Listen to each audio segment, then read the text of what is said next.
drove here from New Jersey, so... Yeah, well, you can tell them fucking Solace scumbags that they're party slaves. They were supposed to be coming, and Tommy was like, oh, it's a 12-hour drive, we can't make it. He's an old man that needs his medicine. Those fucking guys. Yeah, they're flying to London to play with us in Christmas. Oh, yeah. Yeah, I know the Southern. Everyone knows Tommy Southern. Great dude, man. Of course, and Justin and Jason. Yeah, they're like brothers to us. I mean, we've toured with so many bands in the past that you feel an affinity with them, but when we first toured with Solace, it was like, oh my god, we've met our brothers. Us, but over here. Yeah. Miserable, cynical, hateful bastards. Stupid morons. Yeah. Just love to rock and drink and have fun. And insult the locals. And that is pretty much their thing, yeah. I guess it's a good ethic, you know? If they could ever put a record out. Well, AD's been in the pipeline for 3 years. Every time I speak to them, they're like, yeah, it's nearly done. Jason's just got a few more vocals to do. Yeah. And I speak to Jason, like, you doing them this week? He's like, yeah, I'm booked in, I'm going in Friday. And then the next one I say, so did you get the vocal? No, I know a couple of things. Yeah, I had a sore throat. Yeah. So he's got a sore throat, Jason. I was supposed to go up there and do like an in-studio thing down in Massachusetts. Yeah. Justin's all like, yeah, man, we'll get it done. You can come on, we'll hang out, drink in the studio. It'll be great. You know, the record was like, great, let's do it. And that was like a year and a half, 2 years ago. Yeah. Was that a Mad Oak? Huh? Yeah. Mad Oak, yeah. Have yourself to beer, by the way. Yeah, maybe.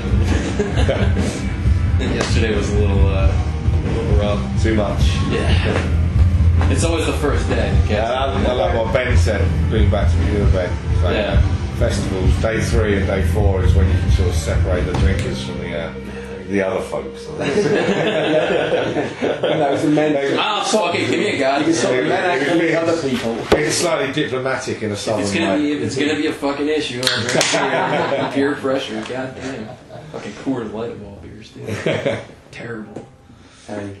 Fucking festival sucks. The Coors Light. It's free. It's free and it's cold. It's true.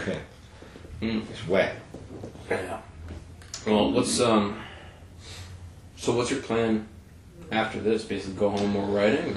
We've got a few UK shows. Like I say, we're going to carry on writing, rehearsing as often as we can. And there's a few shows in the UK, Wales, and Manchester, Brighton. And then we've got our big Christmas show that we always do every year. We like to sort of make that a big event. In the past, we've had Scissor Fight have flown over and done it. Solace did it. Roadsaw doing it this year with Solace as well. So, it's almost like a day like this. You've got a good venue and there's a load of good bands playing. It's become almost as much a part of Christmas as part of Christmas. I saw you guys in New York when you did the tour with Scissor Fight. Yeah. It was a good show. The fucking Continental was so hot that night, people were passing out. I was really one of them. Yeah, it was. Then next year, there's a hell of a lot of things in the pipeline that we could do. But it depends how sort of far we get with the progress of the album. Because again, coming back to we're also limited for time. Yeah. Because we've got jobs and families and chill. So at the beginning of the year, so right, we have like this much time available. Like we've got all these offers, and we have to kind of decide what we're going to do. We have to record, we have to write, but then we've been offered tours, and it's like, well, that's a tour's like 2 or 3 weeks, and that's fucking all the time gone. But is it really it'd be brilliant to do it? And it's kind of 8-10 years ago, we used to just drop everything. We'd work at shitty jobs in a warehouse, and we fucking get another job like that, and we'd drop it and go away and tour as much as we could. As I say, these days you can't. You've got children and mortgages to pay. Real life. Exactly. It's grown up stuff. I mean, we've all got jobs now, and we're quite happy to have. We're happy to have it because it's a job at the moment. Yeah, that's the reason. I hate my job, but at least I've got a job. Yeah. I've got my dream job working in artist management. That's right. I saw the what's it, 113? 115. Working. I look after David Gilmour and Pink Floyd side of that. It's something I don't want to sort of throw away that easy for the sake of. But then it's quite lucky because your job's quite flexible. Yeah, and because I'm in management office, it means I can work with Orange Goblin as well. Yeah, it's quite lucky with Babe because of what he does. He's got a boss who kind of understands it. So he can get more time off. But there's, you know, like we on the way here, we've had people phoning in work at the airport. I'm sick, I can't come in today. And that sort of shit. So it's like, it kind of works like that. And I've had to take. Phoning in sick whilst I didn't get paid for it. the loudspeaker system in the airport. Yeah, this is your captain speaking. yeah, we're just like, oh, I got something, I can't do it. Is that an airport? I can hear. Yeah. I actually put the phone down. I mean, all our bosses know that we're playing a band. All they've got to do is check out MySpace page and see we're in North Carolina. Where the dates are, It's not rocket science. I think you're pulling a fast one. It's your fucking game, doing your toenails. No, I've just got an annoying bit hanging off my shoe. Off these flippers. Sometimes you gotta groom, that happens. Sometimes you gotta groom them, that happens. Well, you said before, you know, the 3-album deal kind of like take you through to the end of the career. Are you guys, is that something you guys are thinking about at this point? No, not at all. I mean, we have more fun doing this band now than I think it's one of those things when you haven't done anything for a long time, you always consider, like, are we going to do anything? Yeah.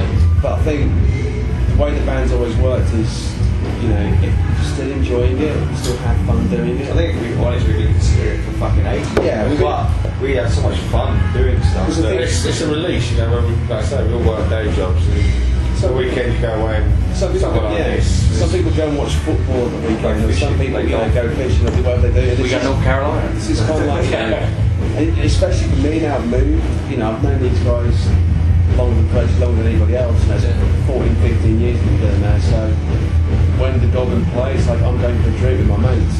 Yeah. So you know, while we go to the pub on a Friday, we do a gig on the weekend. And that's kind of what it's like. So it's kind of, it's not necessarily doing it, but this is my social life. Yeah.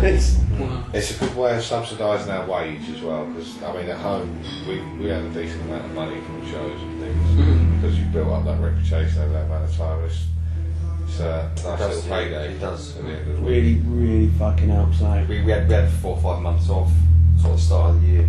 And it really you don't realise. It's hard, but Yeah. extra little bit of money. You to do get two shows a month where you're getting an extra, you know, 1,000. We're not in it for the money, we're in it for the love of it.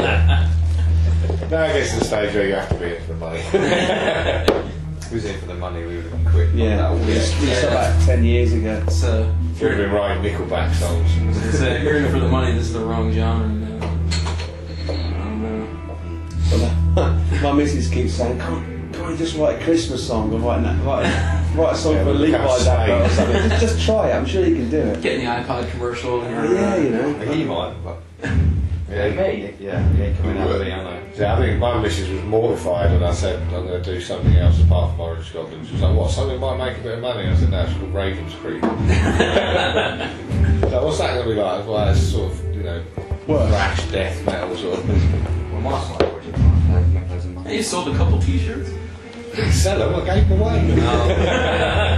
Never mind then. That's your problem? Marketing, come on, man. We're too fucking nice, that's our problem. Bloody headphones in that. You're too nice. You've never been called too nice. We're absolutely fucking horrible. Horrible bastards. They're not too nice.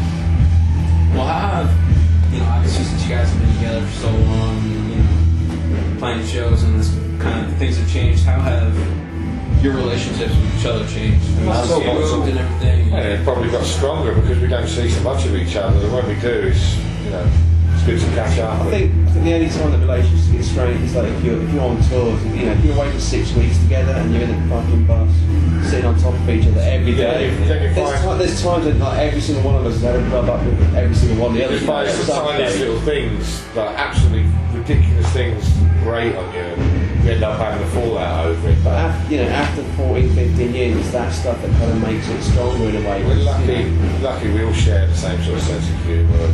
We're all You probably count the amount of really big bust-ups on one hand. We better have had a couple of fisticuffs, but I keep hurting him. I've said no more of that joke.